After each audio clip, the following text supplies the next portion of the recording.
fair to say that the Ford Focus is a bit of an automotive household name these days. The first version came out in 1998 and it has been through quite a few different looks since then. This latest version is likely to continue the trend of selling in its thousands. But should you join the many thousands of Ford Focus owners out there already? The Ford Focus really is one of those cars that you can get into and start to understand what people talk about when they say a car is fun to drive. There's quite a few things that combine to make that the case, but the main thing is the steering.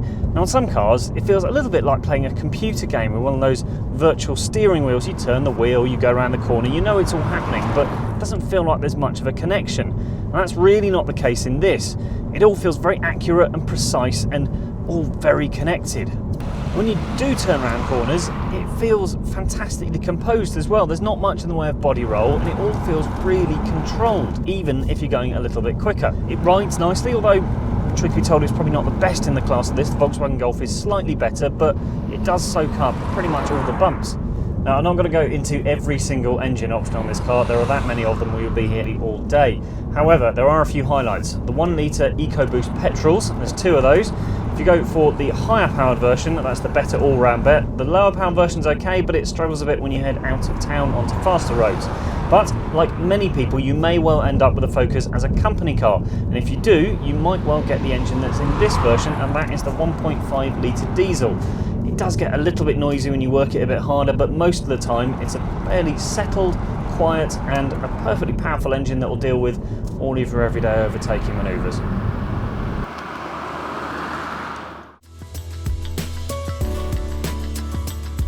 Now, it's worth pointing out that this central console was one area in which the previous version of the Focus really lacked behind compared to its rivals, but this new version is much better.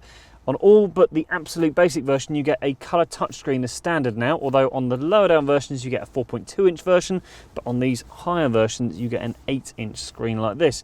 It is a very good system to use, it's clear and it's quite simple. However, quite a few of the buttons on here are quite fiddly, so you have to be quite accurate when you're prodding them.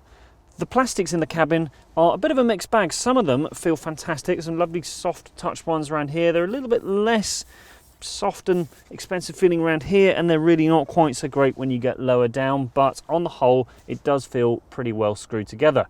In addition to that screen, you also get a nice array of chunky buttons around here. There aren't too many of them, but it allows you to control things like the air conditioning and the heating and that heated front screen. As you'd expect from a car that is good to drive, the driving position is also pretty good. Everything's laid out nice and centrally and the pedals are well spaced apart, so no complaints there.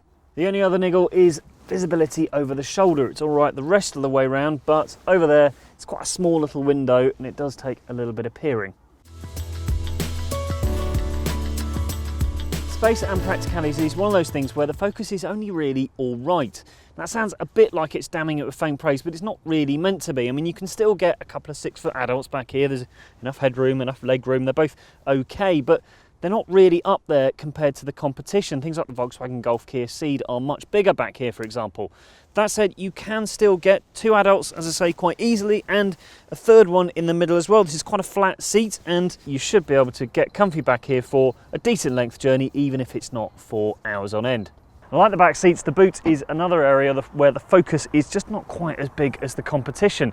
It's smaller overall in terms of actual space, and there's not anything in here in the way of cubby holes, etc. Just a wheel under there, for example. The other problem is the seats. If you want to get them to fold totally flat, then you've got to reach in, haul up the seat base, and then drop the backs down to get a totally flat load bay. Otherwise it sits at quite a sharp angle. Get there in the end, but it's quite fiddly, and there really are better systems out there these days. A vast amount of Ford Focuses will be bought with company money, and if you are one of the people who are going to be running this as a company car, then the good news is that CO2 emissions are right up there with the best in class. The 1.5 litre diesel, for example, emits less than 100 grams per kilometre of CO2 and on paper averages around 74 miles per gallon. Now, our True MPG testers have been out with this car and they reckon that you'll get closer to 60 miles per gallon, but that is still pretty impressive on a daily basis. The 1 litre EcoBoost engines look great on paper as well, but while they're great to drive, they also fall some way short in terms of real world economy. The Focus doesn't make so much sense as a private buy because it doesn't hold on to its value spectacularly well. However, you can offset some of that by getting a good discount. Do make sure that you check our target price before you head out to the dealership. The most affordable models are not exactly crammed with kit, but you do get air conditioning and a USB connection as standard. But if you step up to Z-Tech, which is the one that we'd recommend, then you get the 4.2-inch screen, alloy wheels, DAB radio, Bluetooth and a heated windscreen. And that is the best trim all round.